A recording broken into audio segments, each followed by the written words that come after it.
Dietitian's thoughts on Amberlynn Reids' diet and mukbangs. This might be hard to watch. Her extreme weight gain and the inconsistent nature of her content. Yes. And at the time, she was around 368 pounds. However, since starting her channel, she continued to steadily gain up to about 200 pounds and reached her highest weight in January 2020 at 572 pounds. Viewers have questioned Amber's authenticity and commitment to her weight loss journey as she continues to steadily gain weight despite repeated efforts to improve her diet and start fresh tomorrow. Now, in addition to her weight... Literally, if I wrote an autobiography, it'd be called Starting Fresh Tomorrow. Amberlynn is also known for her mukbang videos, which have really generated a lot of negative feedback. Some of the contradictions of someone in a larger body seeking weight loss who is simultaneously participating in a trend that encourages eating large volumes of food in one sitting.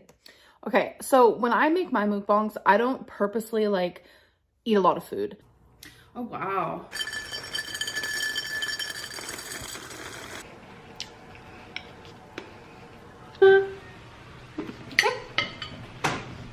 Are mukbangs okay, acceptable, and fun to watch when the YouTuber is generally thin, healthy, or fit? And are they otherwise disturbing and problematic when the mukbanger's nutritional health is already in question? This person is binging on camera, but it's like, okay. But then when I have like a healthy meal, because I have done healthy mukbangs before, people are like irate. So it's like, it's a little confusing. Many of Amberlynn's viewers have repeatedly expressed concern about her size and the implications that this may have on her health and well-being. I really can't confirm whether or not Amberlynn's What I Eat in a Day videos are an accurate representation of what she actually consumes in a day. Every time I have ever made a What I Ate Today video, it has always been 100% truth. Whether it was a healthy one, like, hi, I'm on track, or whether it was a hi, this is like exactly how I eat when I'm overeating. I've never done false ones. They've all been true and accurate. This is when I was on track. I do remember this because if you see me have a smoothie in the morning, especially if I'm making it, then that means, okay, Amberlynn's trying her thing, trying to eat better. Day 2 is a bagel with some chicken breast, cream cheese, Love that and for me. some Cheetos. And on day 3, it's some pasta with onion, tomato, that was corn, bomb. pesto, butter, and some sparkling lemonade. I think there is some room for improvement here to really maximize the nutrition of these meals, which would help keep Amberlynn feeling satisfied longer, potentially curb the desire to binge later on in the day. She could swap the bag of Cheetos with the smoothie from day 1 to pair with her bagel breakfast, while adding in a serving of fruit, veggies, and extra protein from the Greek yogurt. Now on day 3, I really like that she's got some veggies added to the pasta, but she could definitely shift the proportions, maybe by throwing in some zucchini noodles in with the regular pasta, or a few extra handfuls of frozen spinach, just to up the fiber content, and maybe also add in some tofu or edamame as well. Ooh, especially because it's delicious. I'm hungry. Amberlynn also mentioned something I've noticed about dietitians and nutritionists, they always want you to be moderate in what you eat.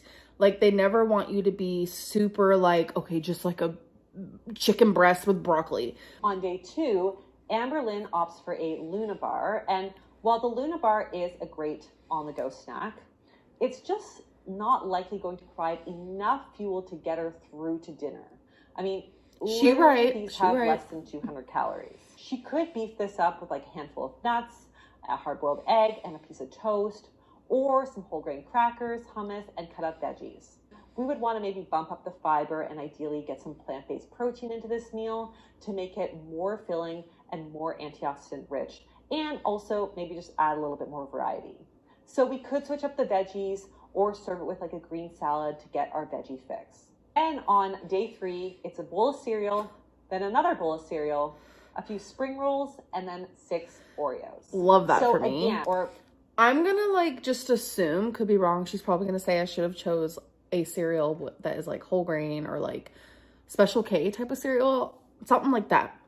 We would definitely want to see some veggies or like a simple side salad, just like balance things out. I also think that maybe we could go for either the mayo or bacon, since there is already a lot of saturated fat in this meal. And that doesn't mean we need to skimp out on flavor or fat or even reduce the calories. We could totally swap the mayo for like avocado and the bacon for some flavored tempeh to boost up the plant-based protein. Amberlynn herself actually mentions that this was a bad eating type of day, which resulted in a bit of a binge that occurred off camera. So saying that we need to boost up the vegetables is kind of a moot point here, but we'll be talking a lot more about Amberlynn's emotional eating later on in the video. Great. But again, this may come down to a common. Her portion sizes are not particularly big. In fact, at times, they might just not be big enough. And that can set you up for a binge really quick. But I feel like when she says that, it's not like she's saying, oh my God, you should have had more pasta. I feel like as a whole, when I'm trying to lose weight, I need more vegetables. And I guess more protein. Because those things are going to fill me up longer. Adding in extra nutrition from protein and fiber would help to make her meals more satiating, keeping her blood sugar levels in check, and of course, helping to keep her fuller for longer without adding in a ton of calories, which may potentially reduce the urge to binge later on in the day. Now, one hot topic that I want to get into is mukbangs. And I've shared my thoughts on the mukbang trend, which you can watch right here. Amberlynn has recently shared that she's actively trying to rebrand her channel without doing mukbangs, because even though these videos generate the most views and money, they also generate the most hate and scrutiny. But I get hate no matter what. A lot like what we heard from Nicole. The volume of food in Amberlynn's mukbangs pale in comparison to the norm.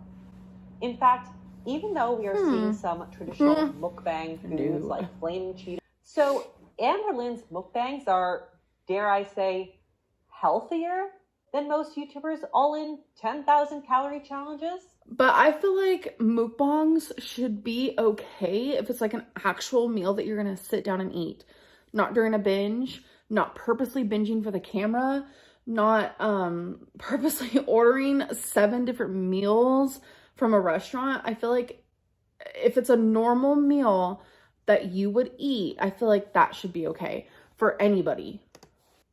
Repeatedly eating large amounts of highly processed foods in one sitting can lead to increased blood pressure and blood sugar, water retention, shifts in one's gut microflora, and dysregulated mood. But it's better.